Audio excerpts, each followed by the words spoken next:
Nako, si Harry Roque po, tuluyan ng tinakasan ng bait.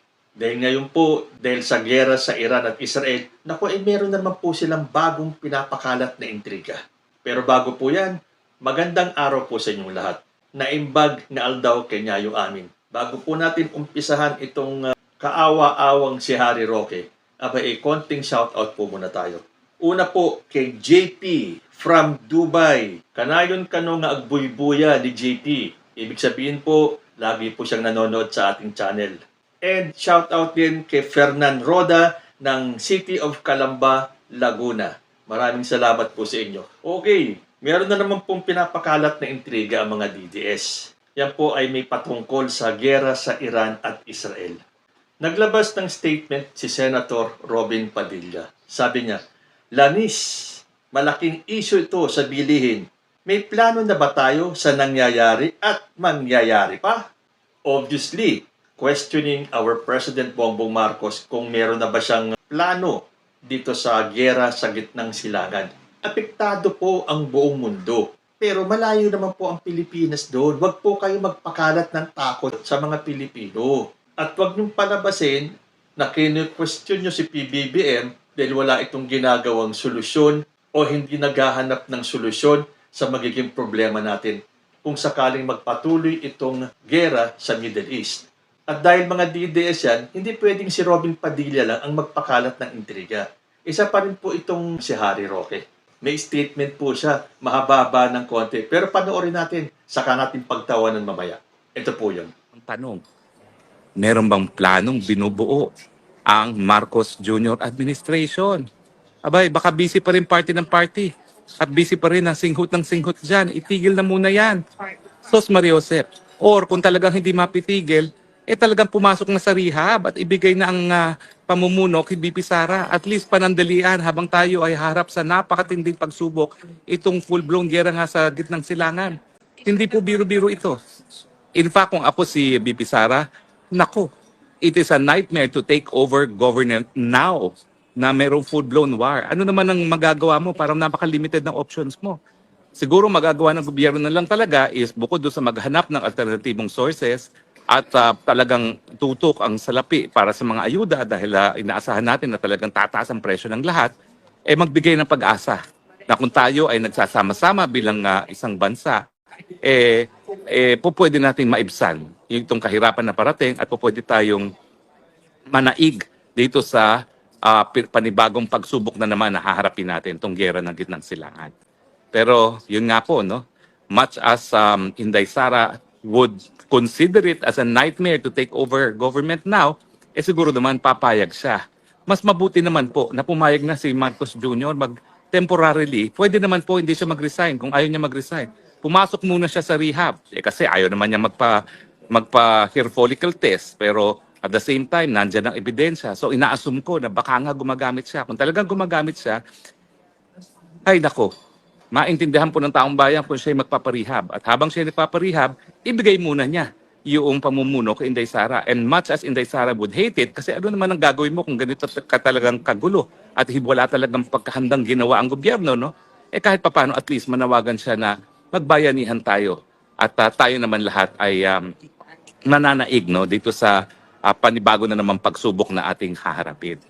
Pero kung business as usual, nako, Pilipinas, fasten your seatbelt.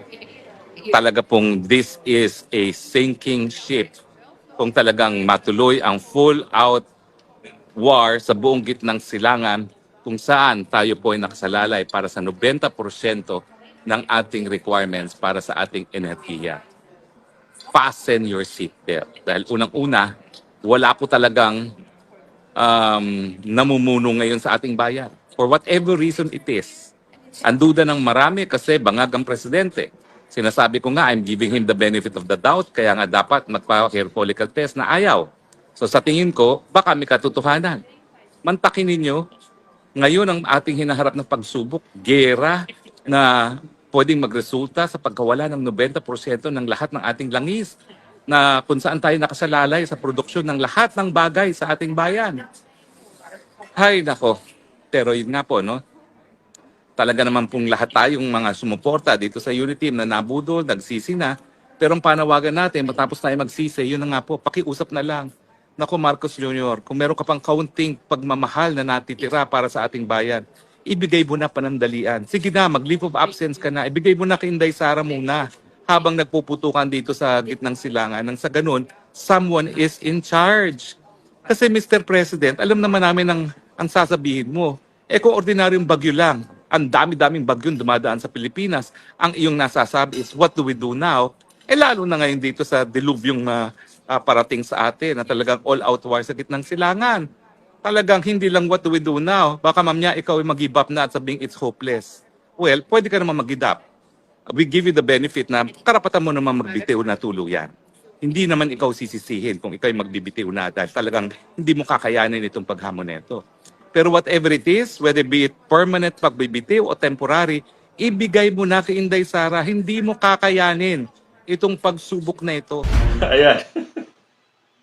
Kundi, imbis na mabwisit ka rito kay Harry Roque, eh nakakaawa. Dahil ang gusto niyang mangyari, bumaba si President Bongbong Marcos temporarily or permanently sa kanyang pwesto at ibigay yung presidency kay Inday Sara. O nakita nyo na ang pagkadesperado ng mga DDS? Talagang isisingit nila lahat ng issue. Kailangan ipasok natin si Sara Duterte, ang pangalang Inday Sara. Dapat maging presidente ngayon na, hindi na sa 2028. Ngayon na. So kung meron tayong makikitang oportunidad, sirain natin si Bongbong Marcos para maisingit natin ang pangalan ni Sara Duterte. Apaka-desperado po ng mga taong ito. Sabi ni Harry Roque, busy daw si PBBM sa party ng party. Busy daw sa kakasinghot. Alam mo, pasalamat ka, Harry Roque, nasa ibang bansa ka. Umuwi ka dito. Tingnan natin kung anong kahaharapin mo. Tuloy ang kanilang naratibo ng bangag si President Bongbong Marcos. Sabi pa ni Harry Roque, may ebidensya daw. Anong ebidensya? Yung fake na pulburon video na pinakalat nyo, Harry Roque? At kahit na napatunayan na fake yung pulburon video nila, ito pa rin, tuloy pa rin sila ng pagpapakalat na singhot daw ng singhot si President Bongbong Marcos. Kailangan na daw magparehab kung hindi daw kakayanin tumigil sa kakasinghot. Ay, nakakaloka tong si Harry Roque, no? Wala na lang talagang masabi. Tingnan mo nga yung itsura mo ngayon, Harry Roque, sa itsura ng ating presidente. At kung sakaling ikaw ay hindi gumagamit, eh mas mukha ka pang addict niyan kaysa kay President Bongbong Marcos. Tumingin ka sa salamin sa totoo lang. Tingnan mo yung sarili mo. At tingnan mo ang itsura ni President Bongbong Marcos. Kahit na stress at maraming ginagawa, hindi po siya ang mukhang addict. Kung hindi daw kaya ni President Bongbong Marcos bumaba ito temporarily at ibigay kay Sara Duterte ang pagiging presidente, na kahit daw mahihirapan si Sara Duterte dahil sa sitwasyon ngayon, eh mas mabuti na daw kung si Sara dahil wala daw namumuno ngayon sa Pilipinas. O tingnan nyo tong utak ni Harry Roque. Patuloy po silang nagpapakalat ng misinformation, disinformation, fake news na ang naniniwala na lang sa kanila ay yung mga uto-uto nilang mga DDS. Totoo yan. Dahil saan ka ba naman nakakita na ang dami-dami ng ginagawa ng ating presidente? Pero para sa mga DDS, wala silang nakikitang pagbabago, wala silang nakikitang pag-asenso. Ang nasa isip lang nila, bangag ang ating presidente. Na yan ang patuloy na pinapakalat ni Harry Roque, ni Maharlika, at ng mga DDS. Dahil kahit papano, may naniniwala sa kanila na kapwa nila DDS. At ang gusto ni Harry Roque, magpa-hair follicle na daw si President Bongbong Marcos. Itong taong ito na nagpupumilit magpa-hair follicle si President Bongbong Marcos, samantalang siya din ang nagsabi nung panahon ni dating Presidenteng Rodrigo Duterte na wala daw makakapag-utos sa presidente kung magpapadrug test o hindi. Wala daw sino man ang nasa posisyon para pilitin magpa-drug test ang isang presidente. Eh bakit ngayon? Iba yung kyaw-kyaw mo. Nagpupumilit ka na magpa-hair follicle si President Bongbong Marcos na akala mo, papatulan ka niya. Double-faced ka Doble cara ka. Kung noon galit na galit ka kay Duterte, sinasabi mong mamamatay tao, wag niyong iboboto yan dahil self-proclaimed murderer yan. Pero ngayon, humihimod ka ng, alam nyo na, di ba? Tapos kung noon, walang pwedeng mag-utos kay dating presidente na magpa-drug test, ngayon naman, kailangan ni BBM magpa-hair follicle test para daw ipakita sa taong bayan na hindi siya adik. Ano akala nyo? Papatulan kayo ni PBBM? Ipakita nyo muna na meron kayong isang salita. Hindi yung porky nung panahon ni dating Pangulo, ganito ang sinasabi nyo, pero ngayon wala na sa kapangyarihan si Digong, ay dapat magpa-hair follicle. Hindi pwedeng singhot ng singhot. Pero tingnan po natin ang mga pamilya na nasa gobyerno. Unahin natin ang pamilya ni President Bongbong Marcos at ihambing nyo sa ibang pamilya na nasa gobyerno. Sino po ang totoong mas mukhang matino? Pero yan ang pilit na sinisira ng mga DDS, headed by Harry Roque. Pero sino ang maniniwala sa kanila? Dahil tulad nga na sinabi ko, tingnan nyo na lang yung pamilya Marcos. Ikumpara nyo sa ibang pamilya dyan. Sino ba ang mas mukhang adik? Hindi daw kakayanin kasi ni President Bongbong Marcos itong sigalot sa Iran at Israel. So, kailangan daw ibigay kay Inday Sara. Ano namang ginagawa ni Sara Duterte ngayon? Pabiyahe-biyahe. Tulad ngayon, nasa Australia naman daw. Personal trip daw. Pero a-attend na naman ng Bring Home Tatay Digong na rally. Teka muna, akala ko bigatin yung Attorney Kaufman nyo sa ICC. Bakit kailangan nyo mag-rally ng mag-rally na para bang may magagawa kayo? Kahit na mag-rally kayo sa lahat ng panig ng mundo, wala kayong magagawa para pauwiin si Digong. Nasa ICC yun. At meron kayong dekalibring attorney, di ba? Ito ngang si Attorney Kaufman. Bakit wala kayong tiwala sa kanya na maiuwi niya si Digong? So kahit na mag-rally kayo na mag-rally, hindi kayo pakikinggan ng ICC.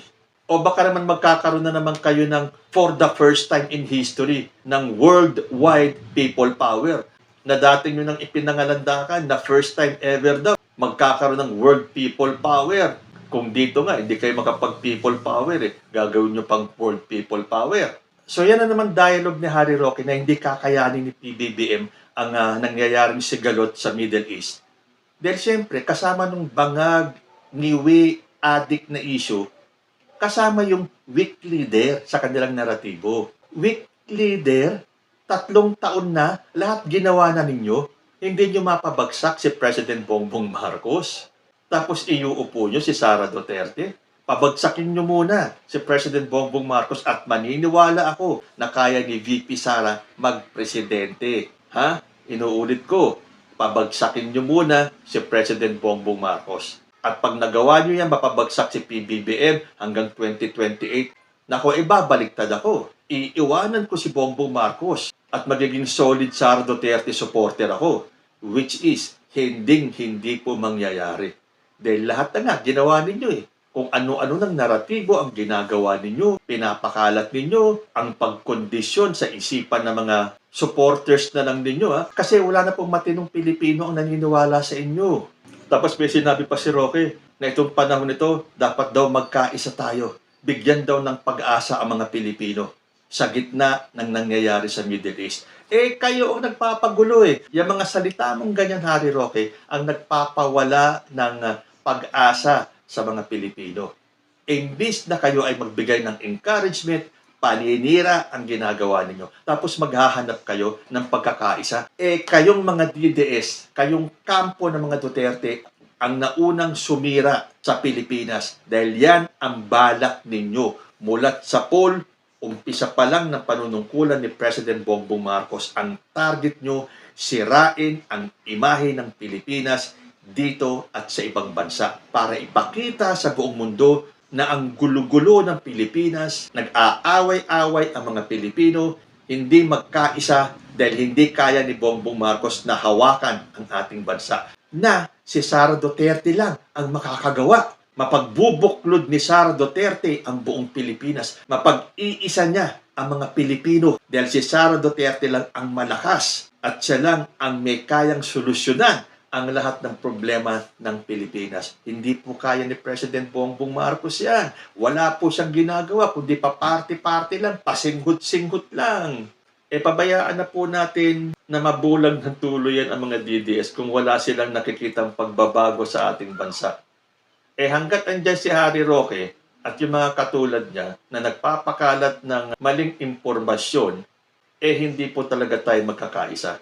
Dahil yung mga DDS na bulag naniniwala sa mga katulad ni Harry Roque na kung yung kapwa na nga niya DDS na si Sal Panelo, walang bilib kay Harry Roque. Kung sila-sila sa loob ng kampo ni Duterte, nag-aaway-away na at hindi magkaisa Tapos sasabihin nyo, hindi kaya ni President Bongbong Marcos na pagkaisahin ang mga Pilipino?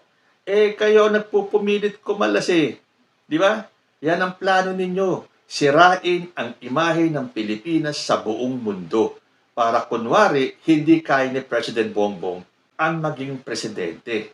Dahil siya ay bangag, siya ay ngiwi, siya ay adik. Kawawa naman kayo. Iisipin ng mundo. Weak leader pala ang presidente ng Pilipinas. Bakit hindi nila mapabagsak? Lahat na lang ginawa. Lahat na lang ng paninira ginagawa nila. Hindi naman sila magtagumpay. Ito naman ngayon. Nakakita na naman sila ng issue. Yung ng gera sa Israel at Iran. Na ang Pilipinas lang ang apektado dito. Granted, apektado po tayo. Pero ang layo po ng Pilipinas doon sa gitnang silangan para maapektuhan tayo. Yes, sigurado tataas ang bilihin, tataas ang gasolina. Pero kasalanan na naman ba ni PBBM yan? Mapipigilan ba ni Bongbong Marcos ang gera sa Israel at Iran? Kaya siya pumasok daw muna sa rehab si President Bongbong Marcos. Again, tingnan po natin ang itsura ni Harry Roque. Sino po ba ang kailangan pumasok sa rehab? So, kawawa naman po si Harry Roque. Sa mga nangyayari sa buhay niya, na paliit ng paliit ang kanyang mundo, nagiging desperado na po siya at unti-unti pong nawawala ng tino sa sarili. Huwag po tayong magulat kung one of these days tuluyan ng mabaliw itong si Harry Roque. Pero wag muna, kasi meron pa po siyang haharaping mga kaso dito. Hintayin po natin na mahuli siya ng Interpol tulad na nangyari kay Tebes. Kasi yung ginagawa ni Harry Roque, facade lang po yan. Pinapalakas niya lang po yung loob niya. Pero deep inside him, takot na po yan. Na baka sa sobrang takot niya, masiraan na yan ng bait. Kayo po, ano ang masasabi ninyo? Comment lang po down below and I will see you in my next video. Diyos ti Agnina.